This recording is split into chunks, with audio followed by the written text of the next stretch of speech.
Hey everyone, it's Forrest back with more movie pickups. So recently, my Inside Movies Galore co-host and friend Dustin Nelson, aka the Crypt of Horrors, sent me some movies from his collection.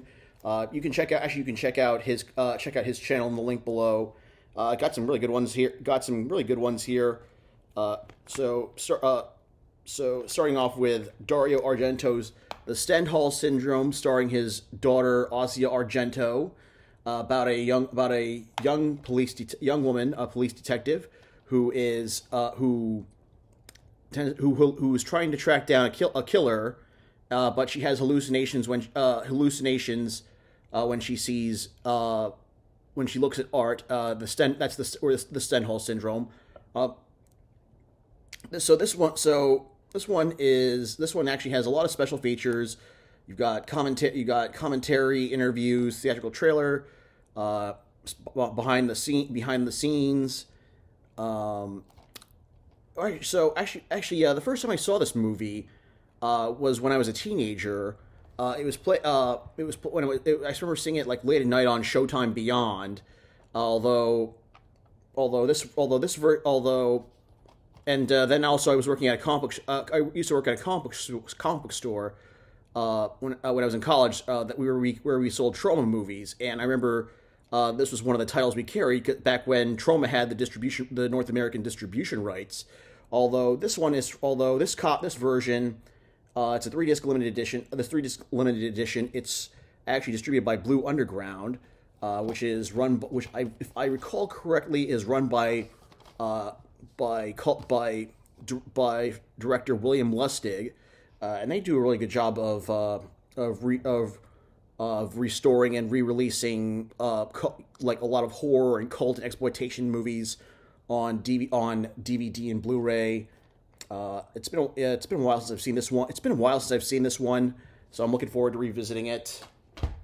Next up, I have a movie, a mid-80s slasher flick called The Mutilator. I got a mid-80s slasher flick called The Mutilator. Which is from North Carolina-based writer-director Buddy Cooper. It's about this young man who, years ago, when he was a kid, he accidentally killed his mom, and then years later, he and his friends go to his family's beach house, where they are terrorized by his father, who kills them in the most over-the-top way, who was just offing them one by one in the most over-the-top ways. It's got one of the most batshit crazy endings. Batshit crazy kills and batshit crazy endings I have ever seen in an 80s slasher flick. And this is an Arrow release.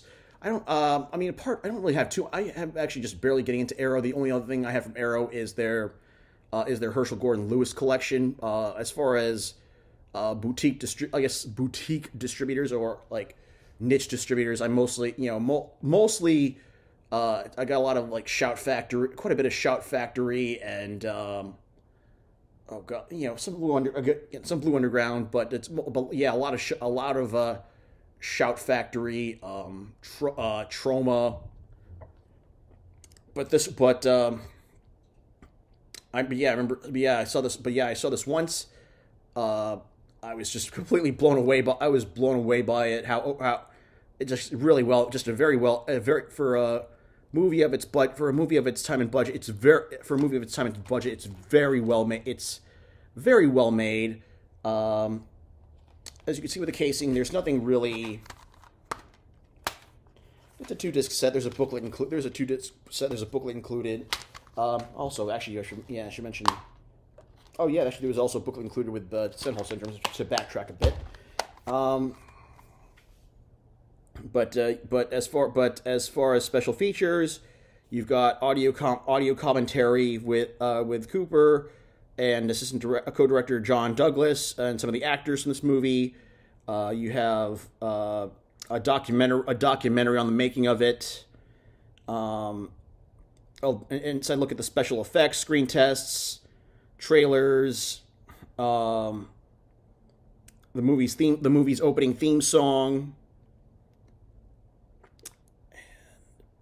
I think that Yeah, I think that, oh yeah, and then also like creating like I'm also a thing feature on how to on the making of the score. Uh, but yeah, but also I just love the art. Also, I just love the artwork on here. Like this is the original poster art. I admit, I definitely wish we would see more. I probably said this before, but I wish we had more illustrated movie posters and movie sleeves. But it looks just so disturb. It looks so disturbing.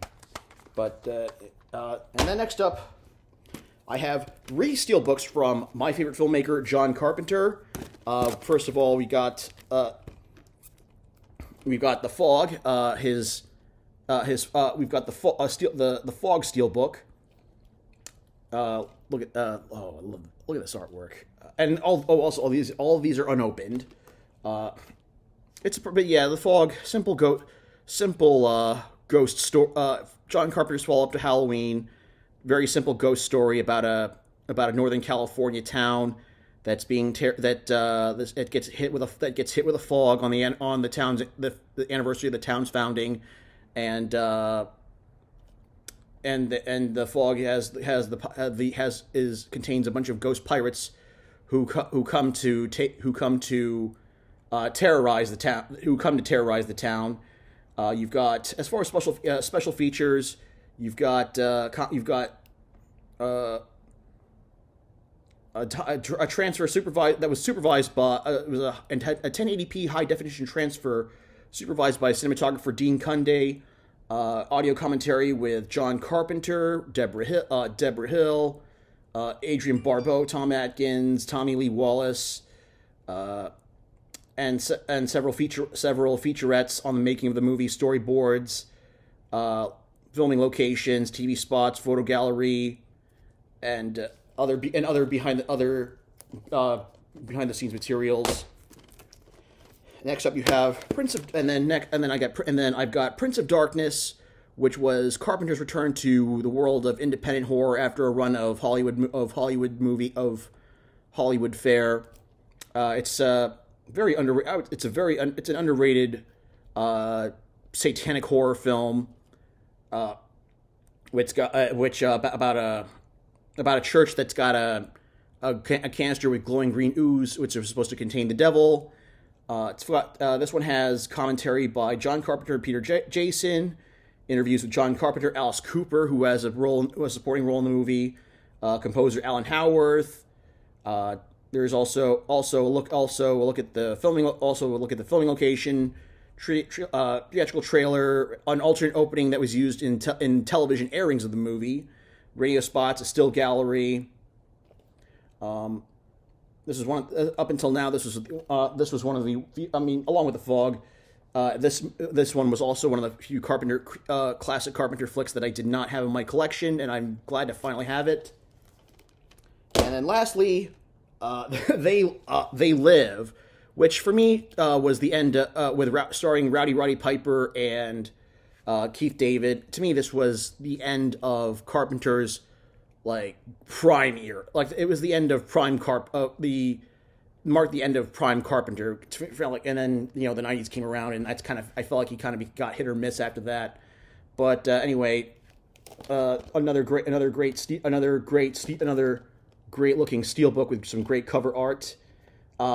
If you've seen the movie, Piper is this drifter Roddy Piper is this drifter who comes into L.A., finds these sunglasses that can identify who's an alien, and all these billboards telling people to consume and obey and conform.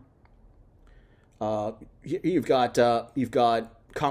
one contains commentary from Carpenter and Roddy Piper, rest in peace. Interviews with Carpenter, Keith David, Meg Foster. Also, look at the special effects and stunt work on this. Commercials and TV spots, the trailers. This is really Oh man, this thing looks. I'm so impressed by these. All unopened, they got so much to look at. These are all from. By the way, these are all Shout Factory releases, Scream Factory releases. and they always do it, and I they always find that they put out they always do a bang up job of re-releasing a lot of releasing horror and cult movies. So that's all I got from now. All I got from now. And again, thank you so much, Dustin. I appreciate you sending me all these movies. And also, I just want since I'm wearing my Ghostbusters 2 T-shirt, I just wanted to say rest in peace, Ivan Reitman, who passed away this past weekend at the age of 75. Was not expecting it. Coincidentally, the day he passed away, I was actually out in front of Hook and Ladder 8, aka the Ghostbusters headquarters, which is pretty eerie. But yeah, it's a huge loss for me as a movie lover. He really influenced my taste in between at least he directed Ghostbusters, Meatball, Stripes, Kindergarten Cop, Twins, Cannibal Girls. He produced National Lampoon's Animal House. Ghostbusters and Animal House are two of my top 10 movies of all time, and he really influenced my taste in movies, my sense of humor, and just in general, movies like Ghostbusters and Animal House made me want to make movies. So rest in peace, Ivan Reitman. I hope that you can say that you've already run into Harold Ramis and John Belushi in the afterlife. Say hi, and hopefully you said hello to all of them for all of us fans. That's all I got. That's all I got for now. If you like what you see here, hit like and subscribe. Share it on whatever social media you use. Long live the video store.